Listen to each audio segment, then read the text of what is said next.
There are a few community events about which I feel compelled to inform the House, these start, of course, with the wonderful initiative undertaken by the Bute Men's Shed to restore an old train. They have gone out and procured a 400 series red hen and stored it at the Men's Shed, and now in the throes of trying to reinvigorate that and restore that to its former glory. They managed to pick up this red hen train carriage from Berry on a handshake agreement and a deposit, and they've managed to get it back to Bute with the generosity of the local community assisting in the transport costs, and now have a bit of a 5-year plan to try and restore that train carriage. It worked extensively on the Adelaide Metro network initially, and then it came to the Copper Coast to serve the Bute to Wallaroo tourism route for quite some years, and it's still painted in those blue, red and white colours of the tourism train. And it now sits proudly at Bute, where the crew will get together. They've started stripping it, and then in 2026 they'll start prepping it. 2027 they intend to reline the inside and out. 28 and 29 they intend to move it to a prominent spot within the town so that it can be shown off in all its glory.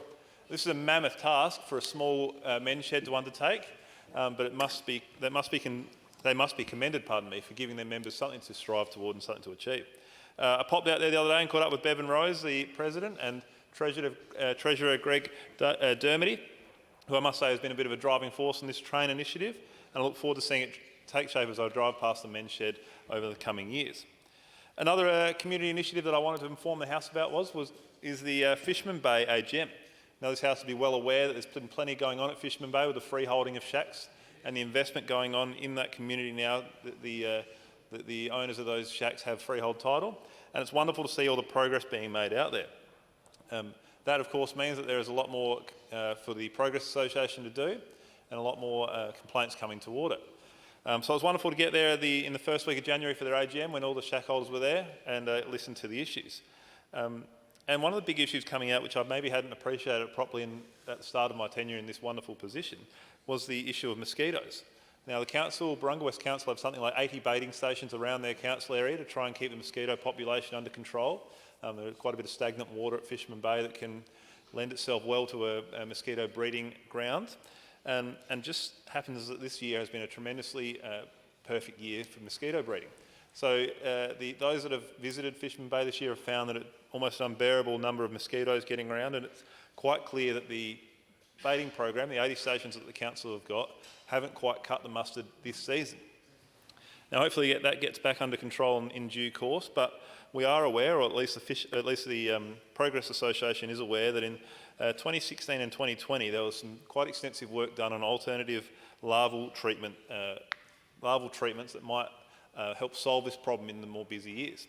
So I've written to the Minister for Health, who was a part funder in those studies, to see whether they might well be rolled out in years like this, because it's a tremendously popular destination, and whilst we recognise that mosquitoes are a part of the ecosystem, it would be wonderful for those people that own shacks there to enjoy them fulsomely. So I hope that we'll be able to ramp up that treatment in years that require it.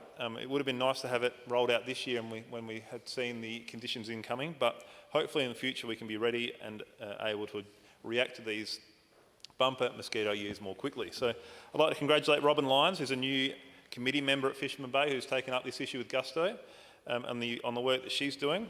Look forward to getting a response from the Minister in due course. And also would like to congratulate George Blair-Nicholas. He stepped down as chair of the Fisherman Bay Progress after quite some years running it, and he's looking forward to travelling a bit more with his wife in their caravan. So congratulations and thank you to George on his long-standing service. The final thing I'd like to bring to this House's attention is the upcoming, on March 6 to 9 next year, Port Victoria Royalty and District's 150th celebrations. This is a massive milestone, and this Progress Association has formed a subcommittee way back in August a couple of years ago to get ready for it. And gosh, they have done a good job, Mr. Speaker. They have managed to secure the attendance of 2 tall ships, the One and All and the Siren Larsen, to come out and tie up to the Port Victoria jetty on that occasion. And that's a wonderful thing. It used to be a rather prominent port, and with having those tall ships there will be a wonderful commemoration of the 150 years that that town and district has been present. To make that happen, there's been a tremendously generous community who have donated a number of piles to be planted adjacent to the jetty so that those tall ships can tie up to those piles rather than the jetty, which might not withstand that ability. So That's a really, really significant cost for the community to bear. Congratulations to all that have fundraised. Look forward to seeing the piles go in by Mr Ken Davey, and well done to Greg Twelfthry and that subcommittee and all their work.